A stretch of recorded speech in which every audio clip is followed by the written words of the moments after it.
Praise the lord. ఈరోజు దేవుని వాగ్దానము, సొమ్మసిల్లిన వారికి బలమిచ్చువాడు ఆయనే, శక్తిహీనులకు బలాభివృద్ధి కలుగజేయువాడు ఆయనే.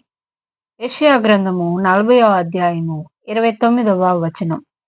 బలహీనులను బలపరచు దేవుడు, సొమ్మసిల్లిన వారికి బలమిచ్చువాడు, శక్తిహీనులకు బలాభివృద్ధి కలుగజేయువాడు ఆయనే. ఈ ప్రశ్నల్లో మీకు ఎక్కువగా తాకినది ఏది? నువ్వు బలహీనంగా అనిపించినప్పుడు దేవుని బలం కోరుతావా? అలసటలో దేవుని మీద ఆధారపడటం నీకు అలవాటా? నీ జీవితంలో దేవుని శక్తిని అనుభవించిన సందర్భం ఉందా? కష్టాల్లో నీవు దేవునికి దగ్గరగా వెళ్తావా లేదా ఒంటరిగా ఎదుర్కొంటావా? నీ బలహీనతల్లో దేవుడు పని చేస్తాడని నమ్ముతున్నావా? నువ్వు ప్రతిరోజు దేవుని బలం కోసం ప్రార్థిస్తున్నావా?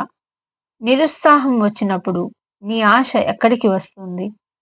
ఎక్కడి నుంచి వస్తుంది? దేవుని వాగ్దానాలపై నీ విశ్వాసం ఎంత బలంగా ఉంది? నీ జీవితంలో దేవుని సహాయం లేకుండా నువ్వు బలంగా నిలబడగలవా? నువ్వు ఇతరులకు కూడా దేవుని బలం గురించి చెప్తున్నావా?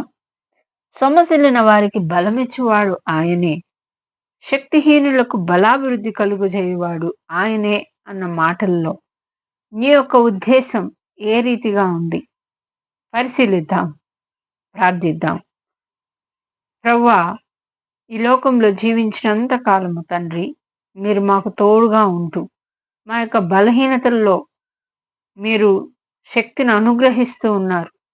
శక్తిహీనులుగా ఉన్నప్పుడు మీరు మాకు బలాభివృద్ధిని కలుగజేస్తున్నందుకై మీకే వందనాలు చెల్లిస్తున్నాం. మీలో స్థిరంగా మా జీవితాలను మేము సరిచేసుకోగలిగినట్లుగా మీరే మాకు తోడయండమని యేసుక్రీస్తు వారి నామంలో అడిగి ప్రార్థిస్తున్నాము తండ్రి.